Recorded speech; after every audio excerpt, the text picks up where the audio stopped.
अस्सलाम वालेकुम, सितारों के सफ़र पर खुश आमदीद। आज की वीडियो में हम बात करेंगे कि अप्रैल का महीना आपके लिए कैसा रहेगा। हम बात करेंगे आपके करियर को लेके कि करियर आपका कैसे अपलिफ्ट हो सकता है, कौन सी अपॉर्चुनिटीज़ हैं, कहाँ पे किन डिसीजंस को आपने रिकंसिडर करना है ताकि आप इस मंथ से मैक्सिमम फ़ायदा उठा सकें। सिमिलरली हम आपकी लव लाइफ़, आपकी मैरिड लाइफ़, सिंगल्स के बारे में बात करेंगे। इसके अलावा आपकी हेल्थ के बारे में भी बात करेंगे, कहाँ पे आपको अपॉर्चुनिटीज़ मिल सकती हैं, कहाँ पे रिकंसिडर करने की ज़रूरत है, कौन से दिन आप लोगों के लिए फ़ेवर में होंगे, मून की पोज़ीशंस को एनालाइज़ करेंगे यहाँ पे। इसके अलावा किन दिनों में आपको थोड़ा-सा एहतियात करना चाहिए या आपकी जो मीटिंग्स वगैरह हैं या कुछ भी एक्स वाई ज़ेड आप लोगों के इम्पोर्टेंट काम हैं, उन दिनों में आप लोग उसको डिले कर दें ताकि आप लोगों के लिए काम आसानी से होना शुरू हो जाएँ। तो इन सारी चीज़ों को हम देखेंगे, लेकिन उससे पहले मैं आपको 2 चीज़ें बता दूँ कि जिन लोगों को अपना मून साइन नहीं पता, वो कमेंट में अपनी ओरिजिनल डेट ऑफ बर्थ लिखें। और जब तक आपको सितारों के सफ़र से मैसेज ना आए, आप लोगों ने इस चीज़ पे बिलीव नहीं करना कि कौन आपको क्या मून साइन बता रहा है। मून साइन आपको सितारों के सफ़र से मैसेज आएगा कि आपका ये मून साइन है, उसी को आपने उसी से रिलेटेड आप लोगों ने रीडिंग्स देखनी है। इसके अलावा जो लोग अपनी कुंडली या ज़ाइचे का डिटेल्ड एनालिसिस करवाना चाहते हैं, उनके सामने व्हाट्सएप का नंबर आ रहा होगा स्क्रीन पर, आप लोग व्हाट्सएप पर मैसेज करके अपना अपॉइंटमेंट हासिल कर सकते हैं। और जैसे मैंने आपको बताया था कि हम लोग लाइव आएंगे, तो जिन लोगों ने सब्सक्राइब नहीं किया हुआ काइंडली सब्सक्राइब कर लीजिए ताकि आप लोग कमेंट कर सकें। तो आइए वीडियो को शुरू करते हैं और देखते हैं अगर आपका मून साइन और लगना जेमिनी है यानी मिथुन राशि है यानी बुर्ज जूजा है, तो आपके लिए जो मून की प्लेसमेंट होगी उसके अकॉर्डिंगली जो बेस्ट डेज होंगे वो 17, 21 और 23 अप्रैल हो सकते हैं। और जो सेंसिटिव डेज होंगे आपके लिए वो 13 से लेके 15, 16 भी कंसिडर कर सकते हैं और 25 अप्रैल रहेगा। अब करियर, बिजनेस, फाइनेंस की बात करते हैं तो करियर के लिहाज से जो अप्रैल है ये आपके लिए एक टर्निंग पॉइंट जैसा है। 10th हाउस स्पाइसेस है आपका और इसमें सैटर्न बैठा हुआ है, उत्तर भद्रपड़ा नक्षत्र में बैठा हुआ है। डिसिप्लिन और लॉन्ग टर्म प्लानिंग डिमांड करता है, लेकिन इसी के साथ बिल्कुल फिलहाल सन भी बैठा हुआ है, मिड मंथ तक बैठा रहेगा, जो कि आपके ऊपर दबाव बनाएगा।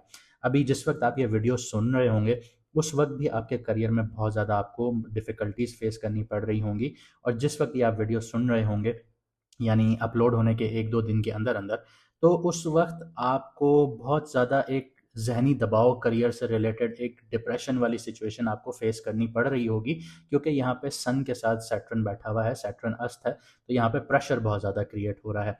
और मार्स यहाँ पे आएगा मिड मंथ में, सॉरी 10th ऑफ अप्रैल तक, तो यहाँ पे प्रेशर और ज़्यादा क्रिएट होगा, लेकिन फिर आपके लिए थोड़ा-सा यहाँ पे रिलीफ पीरियड भी शुरू होगा जैसे-जैसे सन आगे बढ़ेगा।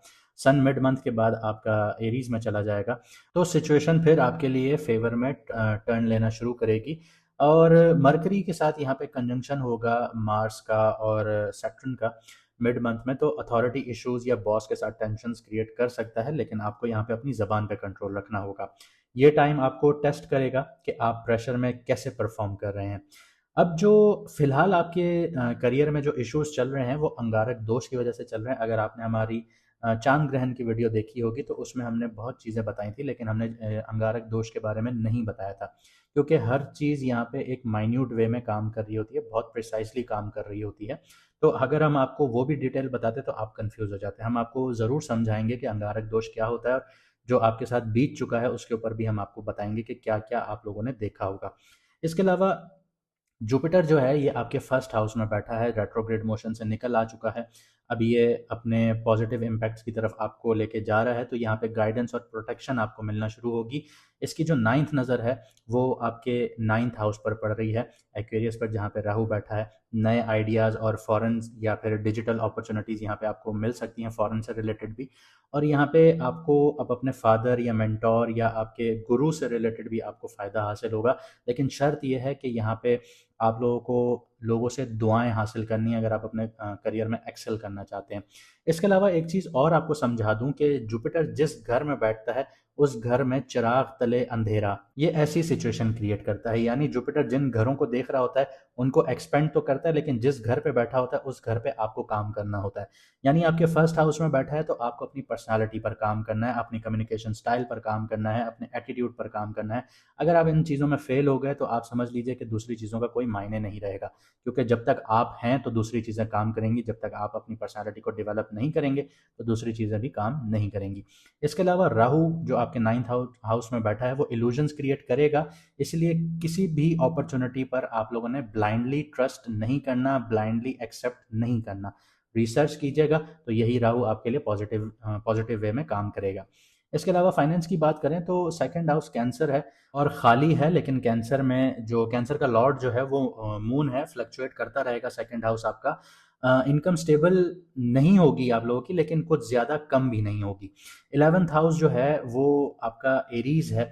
एरीज में वीनस बैठा हुआ है, आपको मुनाफे भी मिलेंगे, नेटवर्किंग के थ्रू प्रॉफिट्स हासिल होंगे और नेटवर्किंग के थ्रू ही आपको जॉब्स मिल सकती हैं। अगर आप लोग जॉब्स की तलाश कर रहे हैं या कोई अच्छे प्रॉफिट की तलाश कर रहे हैं, या अपने सोशल सर्कल के थ्रू ही आपको मिलेगी। यहाँ पे ये चीज़ समझना ज़रूरी है कि सेकंड हाउस जो है आपका पैसों का घर है, जिसको आप कहते हैं कि मनी इन बैंक, ठीक है। तो मनी इन बैंक फ्लक्चुएट करता है, आपका सबसे ज़्यादा करता है। कभी आपके अकाउंट में कुछ भी नहीं होता, कभी बहुत कुछ होता है। तो इस तरह से जैसे जैसे मून की प्लेसमेंट होती है उस हिसाब से आपके यहाँ पे इमोशंस जा रहे होते हैं सेकंड हाउस के हिसाब से। यहाँ पर आपको अब समझना ये है कि आपका फिलहाल करियर डैमेज हो रहा है, क्योंकि सैटर्न बहुत एग्रेसिवली इसको इम्पैक्ट कर रहा है और सन के साथ बैठ के बहुत ज़्यादा इम्पैक्ट इस पर क्रिएट हो रहा है। तो अभी आप लोगों ने जो डील्स हासिल करनी है या आपने पैसा या फाइनेंस में अपने आप को स्ट्रॉन्ग करना है, तो वो अपने नेटवर्क्स या अपने फ्रेंड सर्कल्स के थ्रू कर सकते हैं। इसके अलावा 20 अप्रैल के बाद जब वीनस आपके 12th हाउस में आएगा, आपके एक्सपेंसेस इंक्रीज करेगा और ये एक्सपेंसेस आपके ज़्यादातर लग्जरी प्रोडक्ट्स पर होंगे, आपके बच्चों से रिलेटेड होंगे, रोमांस पे पैसा उड़ेगा। यहाँ पे आपके पैसे ज़्यादा जा सकते हैं, तो आपको इन चीज़ों को कंट्रोल करना होगा। हाँ, बच्चों के ऊपर उड़ा रहे हैं, फैमिली के ऊपर उड़ा रहे हैं, बिल्कुल अच्छी बात है, उड़ाइए। लेकिन जो आपके लग्जरी एक्सपेंसेस हैं, लग्जरी एक्सपेंसेस में मतलब का ये बिल्कुल भी ये मतलब नहीं होता कि आप लोग एक्सपेंसिव ब्रांड्स की तरफ जा रहे हैं, यानी एलवी हो गया, गुची हो गया, इन ब्रांड्स की तरफ आप लोग जा रहे हैं, नहीं, बिल्कुल भी नहीं। लग्जरी हर वो चीज़ है जो आपकी ज़रूरत के बाद आती है। यानी एक चीज़ है, आपको खाने की चीज़ चाहिए, वो आपकी ज़रूरत है, उसके अलावा आप कुछ ले रहे हैं, वो आपका लग्जरी एक्सपेंस है। यानी आप बैठे हुए हैं, आपने टीमू खोला, दराज खोला या वॉटएवर जो भी एप्लीकेशंस आप लोगों के पास है, वहाँ पे आप लोगों ने देखा ये शर्ट चाहिए, वो शर्ट चाहिए, जबकि आपको पता है कि you are hand to mouth, तो वो आपके लिए लग्जरी स्पेंडिंग है। तो यहाँ पे आपका हॉस्पिटल से रिलेटेड, आपकी जॉब से रिलेटेड, आपके बच्चों से रिलेटेड ये सारे एक्सपेंस बढ़ना शुरू होंगे। तो आपको इस पर कंट्रोल करना है, क्योंकि अभी फ़िलहाल आपके लिए करियर वाइज थोड़ा सा डैमेजिंग टाइम पीरियड है। इसके अलावा स्टॉक और क्रिप्टो की बात करें तो जुपिटर यहाँ पे आपको सपोर्ट देता है, लेकिन मार्स की जो 5वीं घर पर नज़र पड़ती है वो इम्पल्सिव ट्रेडिंग का रिस्क क्रिएट करती है। तो मिड मंथ आप लोगों ने अवॉइड करना है, थोड़ा सा एहतियात करना है। और अगर एंड ऑफ द मंथ आप लोग एंट्री लेना चाहते हैं तो थोड़ा रिसर्च के साथ लीजिएगा। आगे बात करते हैं आप लोगों के लव और रिलेशनशिप्स की। लव लाइफ में थोड़ा सा प्रेशर क्रिएट होगा ड्यू टू आपके करियर से। यहाँ पे थोड़ा सा इमोशनल इम्पेशंस देखने को मिल सकती है, आर्ग्यूमेंट्स क्रिएट हो सकते हैं, लेकिन जुपिटर जो है वो यहाँ पे आपको सपोर्ट करेगा इन चीज़ों में, थोड़ा सा कमी और बैलेंस करने के लिए। यहाँ पे बस आपको सब्र के साथ काम लेना है। इसके अलावा आपका जो 7th हाउस है, शादी का घर है, सेजिटेरियस है, उस पे सैटर्न की 10th एस्पेक्ट है, ये बहुत कार्मिक एस्पेक्ट होती है। तो रिलेशनशिप को आपके आपके लाइफ पार्टनर के साथ आपके रिलेशनशिप को बहुत ज़्यादा सीरियस और हैवी बना देता है। ये लॉन्ग टर्म कमिटमेंट टेस्ट करता है आप लोगों की। जो रिलेशनशिप इस टाइम पीरियड में स्ट्रांग होंगे वही स्टेबल रहेंगे, लेकिन जो वीक बॉन्डिंग्स के साथ होंगे उनमें और दूरियां और दरारें आ सकती हैं। 15 अप्रैल के आसपास एक इमोशनल आउटब्रस्ट देखने को मिल सकता है, क्योंकि उस वक्त जो मून की पोजीशन होगी वो बहुत ही यहाँ पे दबाव क्रिएट करेगी।